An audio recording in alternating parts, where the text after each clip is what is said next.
लगता है रूस यूक्रेन युद्ध अब ऐसे दौर में पहुंच चुका है जहां हार जीत का फैसला परमाणु युद्ध से होगा। तमतमाए ट्रंप ने रूस की 2 तेल कंपनियों पर प्रतिबंध लगा दिए हैं और दूसरी तरफ पुतिन ने परमाणु जंग की बड़ी तैयारियां शुरू कर दी है।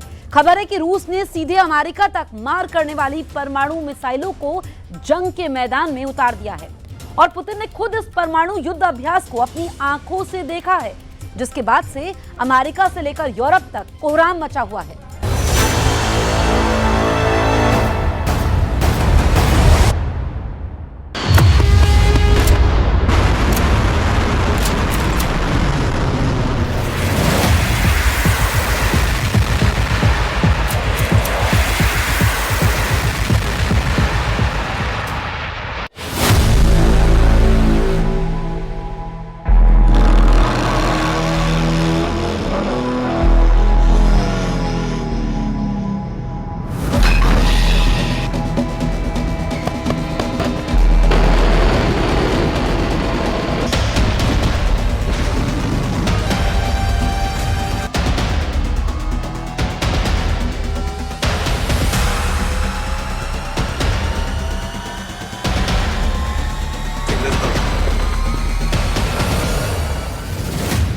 पुतिन के परमाणु युद्ध में फंस गए ट्रंप।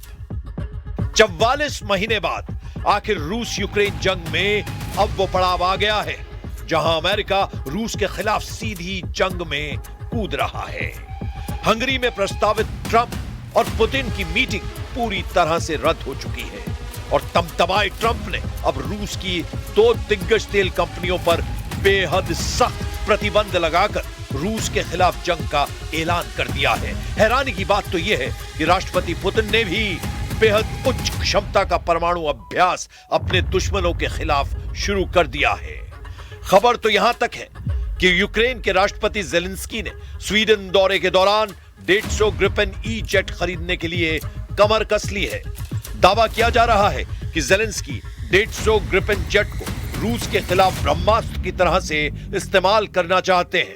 युद्ध के 1337 दिन बाद अब जो हालात दिख रहे हैं वो बेहद संगीन हो चुके हैं। पुतिन अपनी शर्तों से पीछे हटने को जरा भी तैयार नहीं है, जबकि ट्रंप रूस के खिलाफ सख्त प्रतिबंध लगाकर पुतिन को घुटनों पर लाना चाहते हैं।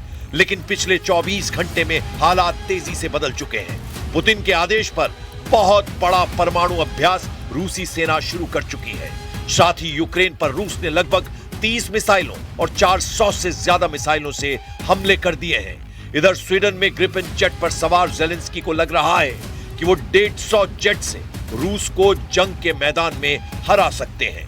हम आपको रूस के परमाणु अभ्यास, ज़ेलेंस्की पर सवार जेट का जुनून और ट्रंप के रूस पर प्रतिबंध से जुड़ा युद्ध का वो बरमूडा ट्रायंगल दिखाने जा रहे हैं जो रूस यूक्रेन युद्ध को तीसरे विश्व युद्ध में बदलने जा रहा है।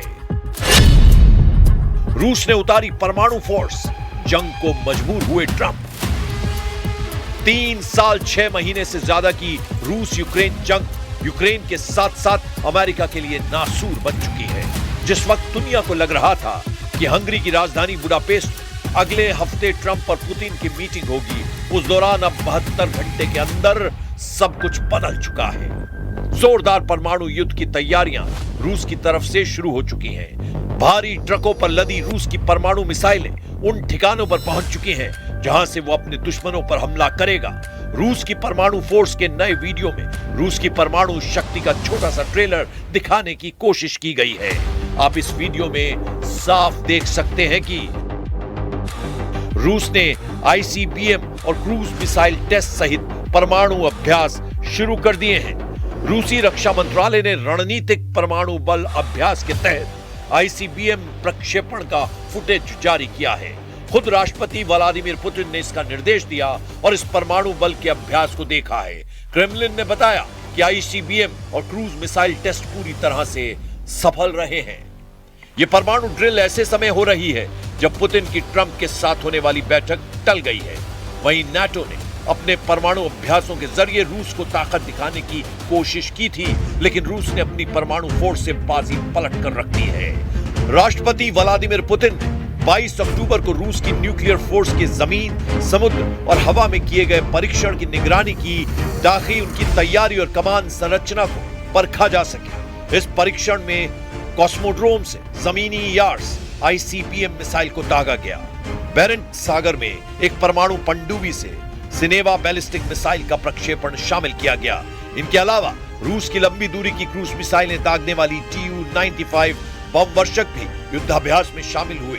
रूस की परमाणु फोर्स से पहले नाटो ने इस महीने की शुरुआत में अपना सालाना परमाणु अभ्यास किया था, जिसमें F-35A लड़ाकू जेट और B-52 बम वर्षक विमानों के साथ 13 देशों के 90 विमानों ने हिस्सा लिया। President Zelensky, as you know today, and we had a very good meeting, very cordial meeting. In my opinion, they should stop the war immediately. You go by the battle line wherever it is, otherwise it's too complicated. You'll never be able to figure it out. You stop at the battle line, and both sides should go home, go to their families, stop the killing, and that should be it. Stop right now at the battle line. I told that to President Zelensky. I told it to President Putin. Thank you very much. 150 Gripen jet से जंग जीतेंगे Zelensky. दुनिया के लगभग सभी देश जानते हैं कि रूस की परमाणु ताकत के सामने दुनिया का कोई भी देश टिक नहीं सकता है। इसीलिए अमेरिका भी 3.5 सालों से रूस पर सीधा हमला करने की हिम्मत नहीं जुटा पाया है। अगर देखा जाए तो पुतिन अब तक के युद्ध में बाजीगर साबित हो रहे हैं। जहां एक तरफ रूस यूक्रेन के 27% इलाके पर कब्जा कर चुका है, तो वहीं दूसरी तरफ अपनी परमाणु तैयारियों से नाटो, यूरोप और अमेरिका के होश उड़ा चुका है। आप इसी से अंदाजा लगा सकते हैं कि रूस को जहां चीन, ईरान और उत्तर कोरिया से सीधी जंगी मदद मिल रही है, यही वजह है कि अब ज़ेलेंस्की ने अमेरिका के साथ साथ यूरोपीय देशों से ऐसे फाइटर जेट खरीदने का मन बना लिया है जो रूस यूक्रेन जंग में गेम चेंजर साबित हो सकता है। Tomahawks harm us?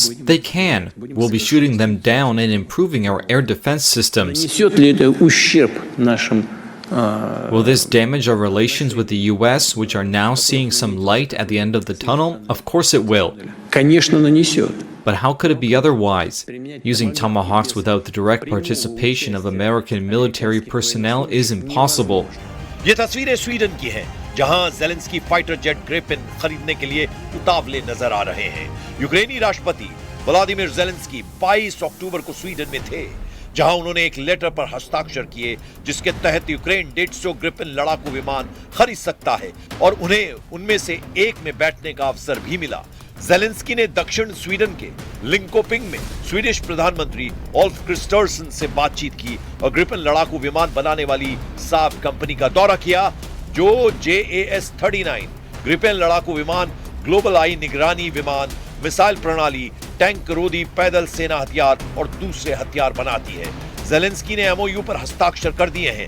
इसके तहत यूक्रेन आने वाले सालों में 150 तक advance Gripen E fighter jets खरीद सकता है। ये घोषणा यूक्रेन के राष्ट्रपति व्लादिमीर ज़ेलेंस्की की स्वीडन यात्रा के दौरान की गई, जहां उन्होंने स्वीडिश प्रधानमंत्री ओल्फ क्रिस्टर्सन से मुलाकात की थी। दोनों नेताओं ने स्वीडन के शहर लिंकोपिंग में इस समझौते को किया है।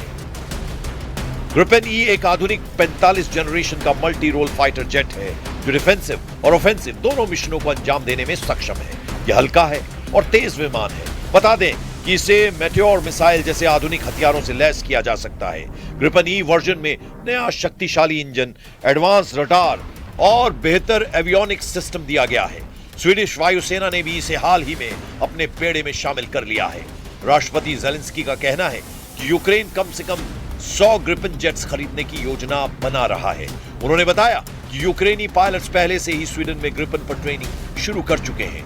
आगे उन्होंने कहा, हमें पता है कि हम किसके खिलाफ लड़ रहे हैं और ग्रिपेन हमारे लिए दुनिया के सबसे बेहतरीन लड़ाकू विमानों में से एक है।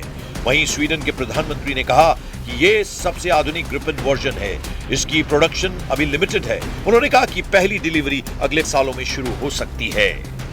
Видим, что в Европейском Союзе не могут смириться с усилиями нашей страны, наших партнеров, других стран мира по регулированию украинского кризиса и не скрывают намерений сорвать вот эти тенденции к миру, к мирному процессу, поживиться за счет российских суверенных активов. Незаконного присвоения процентов от так называемых сверхдоходов экспроприаторам оказалось мало. Теперь речь идет о прямой конфискации значительного объема принадлежащих Банку России средств, так сказать, зависших на счетах в бельгийском депозитарии Euroclear с марта 2022 года. रूस पर सख्त प्रतिबंध, युद्ध से करेंगे ट्रंप फैसला। लगता है ट्रंप को भी एहसास हो चुका है कि पुतिन को झुकाना इतना आसान नहीं है जितने दावे किए जा रहे थे। यही वजह है कि ट्रंप ने टैरिफ वॉर के बाद रूस पर सीधा हमला कर दिया है।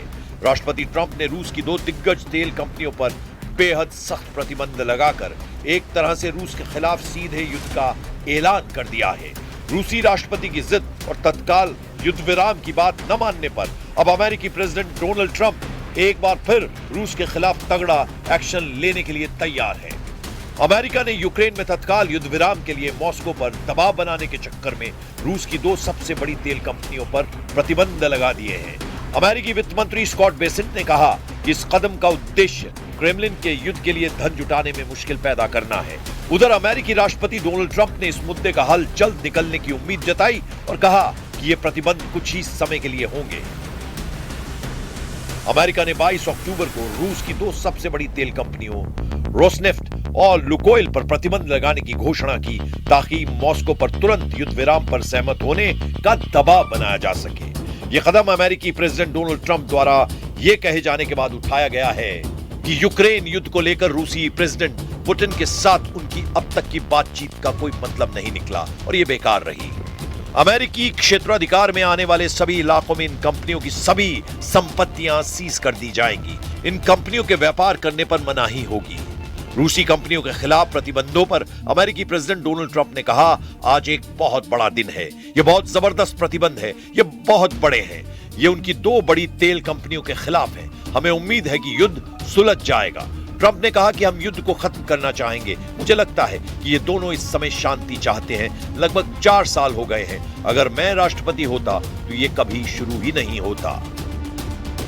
Yeah, it's a good question. Today is a very big day in terms of what we're doing. Look, these are tremendous sanctions. These are very big. Those are against their 2 big oil companies, and we hope that they won't be on for long. We hope that the war will be settled.